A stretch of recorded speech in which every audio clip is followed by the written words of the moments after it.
The wind that night carried something more than snow. It carried whispers of an omen, of a boy who looked 12, but was born in 1809. His name was Joshua Bennett, though to strangers he was always someone else. They saw a helpless child with pale hair and glassy eyes, trembling at their doors. What they didn't see was the man inside him, 32 years old, who had mastered the art of turning kindness into a weapon. Salem County, New Jersey, 1841, where faith was a law, and charity was a test of the soul. Families believed that by feeding the orphan, by sheltering the lost, they were serving God Himself. They never thought the child's face before them could belong to a predator, a phantom who fed not on bread but on their trust, their silver, their very sense of safety. Imagine it, you open your door in a storm and find a boy shivering, his voice cracked with grief. You bring him in. You give him soup. You let your children laugh with him by the fire. Weeks later, you wake to find your savings gone, your heirlooms missing, your household shattered. By then, the boy has vanished into the winter, carried away like smoke. He leaves behind only confusion, shame, and questions whispered in the church pews. Who was he? Where did he go? Why did no one stop him? This was no ordinary thief. Joshua Bennett understood the human mind in a way that even the doctors of his time could not explain. He had learned that perception was a prison. If you look like a boy, people will see a boy. If you weep like an orphan, they will believe you are one. And once he saw that truth, he never let go of it. The people of Salem thought they lived in a godly county, a place where faith ruled and evil could be banished with prayer. But evil does not announce itself with horns and fire. Sometimes it wears the face of a child and knocks on your door at midnight. And when you invite it in, it sits at your table and thanks you with a smile. Salem County in 1841 looked peaceful on the surface. Farms stretched across flat fields, Quaker families gathered in plain meeting houses, and prayers filled the winter air like smoke from the hearth. But beneath that quiet order ran currents of fear, fear of hunger, fear of strangers, fear of God's wrath for failing one's duty. It was into this tension that Joshua Bennett slipped like a shadow. He wasn't strong enough to labor, wasn't tall enough to command, but he possessed something far sharper, the patience of a hunter. He studied families before ever knocking on their doors. He watched who walked to market and when. He learned which households prayed loudest and which men carried pistols under their coats. He memorized the patterns of their days until he could predict their choices better than they could themselves. And when the moment was right, he struck, not with a weapon, but with a story. A fire that burned his parents alive. A cholera plague that left him alone. A raid, a fever, a tragedy. The details shifted like fog, but the tears always fell the same way, and the good Christian families of Salem always opened their doors. Inside, he played the role of the perfect boy. He bowed his head in prayer, repeated verses from the book of Matthew, and carried water with small, trembling hands. The mothers adored him, their daughters confided in him, and the fathers shook their heads at the bravery of a child who had suffered so much. They never noticed how his pale eyes wandered across their cupboards, their floorboards, their secret hiding places. They never noticed the way he measured the distance between windows and doors, the time it took the men to ride back from town. By the time he disappeared into the snow again, they were left with nothing but silence and suspicion. Yet they never called it evil.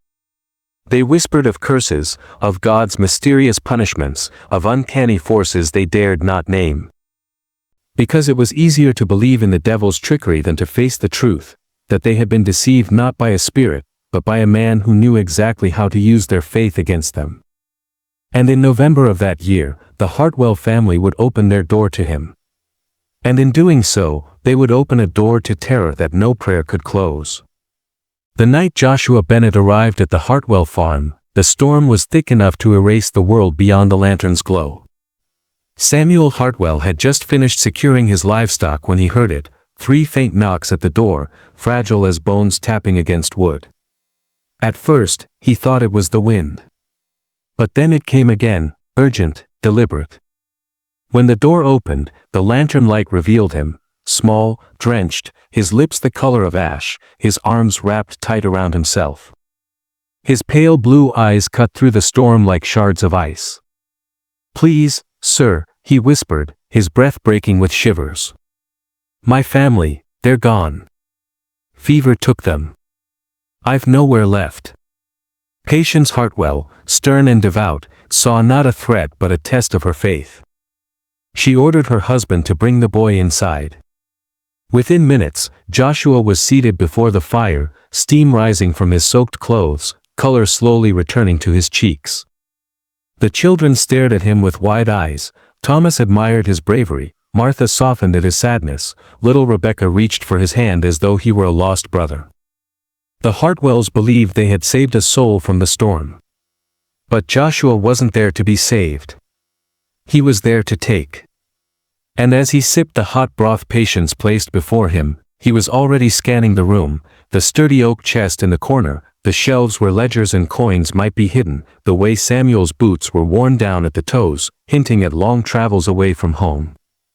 Every detail was catalogued, every weakness filed away. Over the following days, Joshua became the perfect guest. He rose early, helped with chores, and told stories by lamplight that made the children laugh. He bowed his head at grace and spoke with a humility that melted suspicion. Yet beneath it all, the calculating man remained, measuring their lives like a banker tallying debts. The Hartwells welcomed him into their family circle, unaware that the circle had already been broken. For when Joshua crossed their threshold, he carried with him something colder than the storm outside, a hunger that no fire could warm and no prayer could drive away. At first, the Hartwells saw only a boy in need. Days passed, and Joshua slipped into their household like he had always belonged. He fetched water with Thomas, played games with Rebecca, and listened attentively when Martha read aloud from her mother's worn Bible. Samuel, who distrusted most strangers, found himself almost admiring the boy's resilience. Patience whispered in prayer that perhaps God had sent Joshua to them as a test, or even as a blessing. But behind Joshua's soft voice and fragile smile, his mind was working like a clockwork machine. He learned that Samuel kept a ledger hidden in the cupboard by the hearth, where he noted debts and tucked away folded bills. He saw Patience hide a small box beneath loose boards in the bedroom floor. He knew when the children slept, when the parents argued, when the farm stood unguarded. Each night he lay awake in the small bed they had offered him, his face the picture of innocence, while his thoughts sharpened like knives. Yet cracks began to show. One evening, as Rebecca reached to hold his hand, Joshua pulled away too quickly, his eyes narrowing with something colder than a child should know. Martha noticed the way his gaze lingered on the money Samuel carried back from market. Even Patience, blinded by duty, sometimes felt a chill when she caught him watching her too intently, as if measuring her soul. Still, no one dared voice their unease. To question Joshua was to question themselves, their charity, their faith, the very identity they wore as good Christians. And that is how predators thrive, not in shadows, but in the silence of those who refuse to admit they see the darkness standing in front of them. Joshua knew this silence well. He counted on it. And as the winter deepened, he grew bolder. He began asking questions, subtle at first, then sharper. Where did Samuel keep his savings? Did they own silver, or only iron? Did the church tithe require so much coin? The family brushed off his curiosity as childish wonder. But it was not wonder. It was hunger. A hunger that would soon devour everything. By December, the Hartwells were no longer Joshua's hosts, they were his prey. He had mapped every inch of their lives, every creak of their house, every secret they thought hidden. Yet hunger has a way of eroding patience. And Joshua's mask, polished as it was, began to slip. One night, Samuel returned late from market to find Joshua still awake, sitting by the dying fire. The boy's eyes gleamed in the embers, too sharp, too knowing. "Did you make a good profit, sir?" he asked softly, almost casually. But the way his voice lingered on the word profit made Samuel's stomach knot. For the first time, he felt the boy wasn't asking, but probing. Testing. Measuring. Patience noticed it too. Joshua began to insert himself into their prayers, twisting scripture with subtle precision. "Suffer the little children to come unto me," he recited, his voice carrying a weight beyond his years. When Thomas laughed and said Joshua sounded like a preacher, Samuel hushed him, but deep down, he felt unease. The boy wasn't repeating verses for comfort. He was wielding them, like tools sharpened for control. The children, innocent as they were, sensed the change in whispers. Rebecca once told her mother she dreamed that Joseph, that was the name Joshua had given them, was standing over her bed, watching her sleep. Martha claimed she saw him smile when Samuel scolded Thomas, as though cruelty amused him. These were dismissed as childish fancies. But every unease they buried only tightened Joshua's hold. And then, the thefts began. Small at first. A few coins from Samuel's pocket. A silver spoon missing from the table. A scrap of fabric from Patience's bonnet. Each loss explained away as carelessness, until the pattern grew undeniable. Still, who could accuse the shivering boy who had knocked at their door, the child they had clothed and fed? To accuse him would mean admitting they had been deceived, that their Christian charity had become a doorway to ruin. This is how corruption works, not in sudden violence, but in the slow erosion of certainty.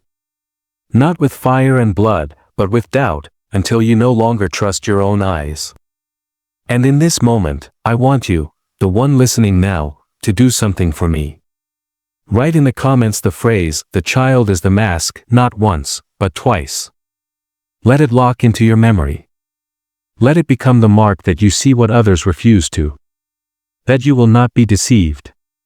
Because for the Hartwells, the truth was about to break open. And when it did, no prayer would be enough to save them. The breaking point came on a night when the snow fell so heavy it seemed the whole world was buried in silence. Samuel Hartwell woke to a sound, subtle, deliberate. A floorboard groaning in the dark. He rose quietly, taking the lantern from his bedside, and followed the noise. There, in the kitchen, stood Joshua. Not the trembling boy they had fed by the fire, but a figure crouched over the cupboard where Samuel kept his ledger.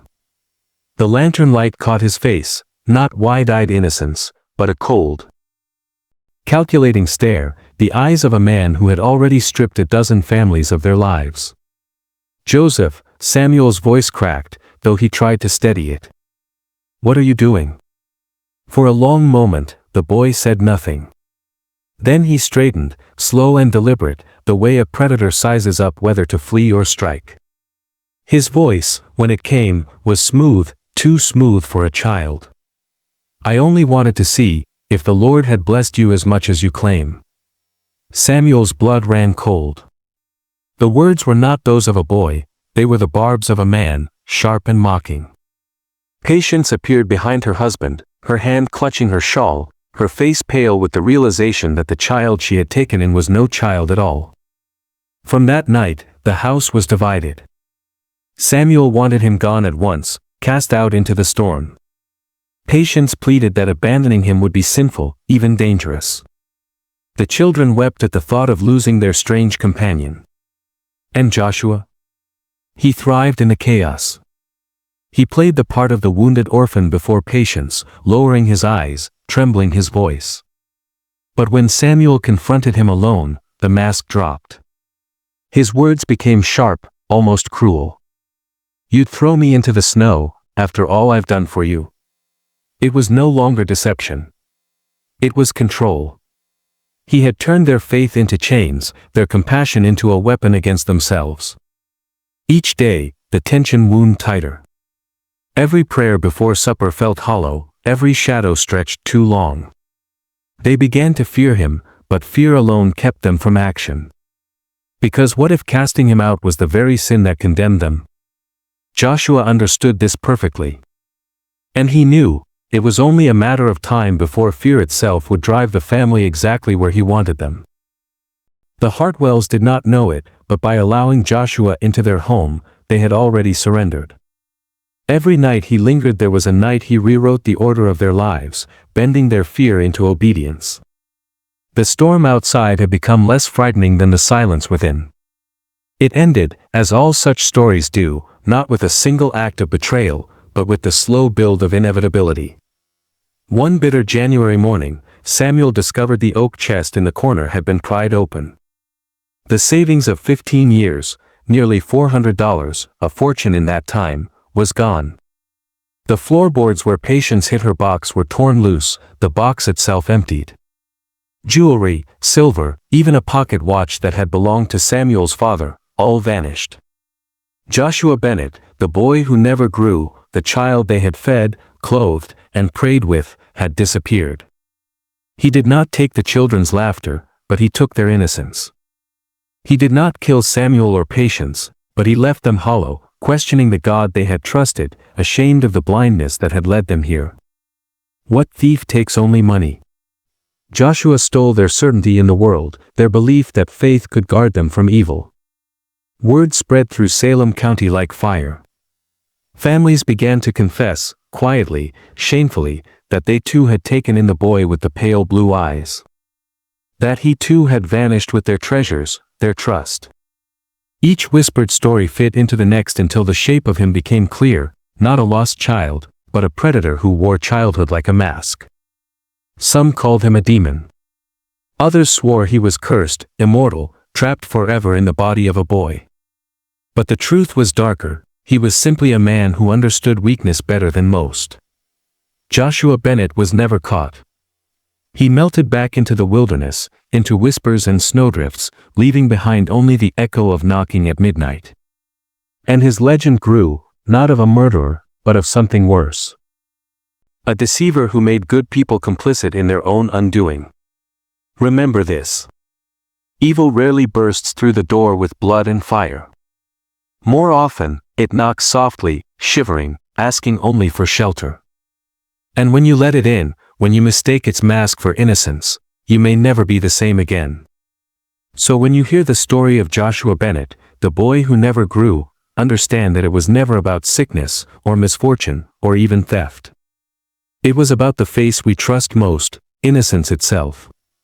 He proved that the easiest mask to wear is that of a child, and that the surest way to disarm good people is not with a weapon, but with need. The families of Salem County believed they were tested by God. But perhaps they were tested by something darker, something that still lingers in every generation. Because the truth is, Joshua Bennett did not vanish. His shadow walks with us. Every time we mistake appearances for truth. Every time we blind ourselves with pity. Every time we silence the voice that whispers, something is not right. Evil does not always roar. Sometimes it whispers, please, sir, at your door. And sometimes, by the time you realize what you've let inside, it's already too late. If you felt that chill tonight, if you've glimpsed the mask, make sure you're subscribed, share this story, and leave your mark below so others will see you're awake.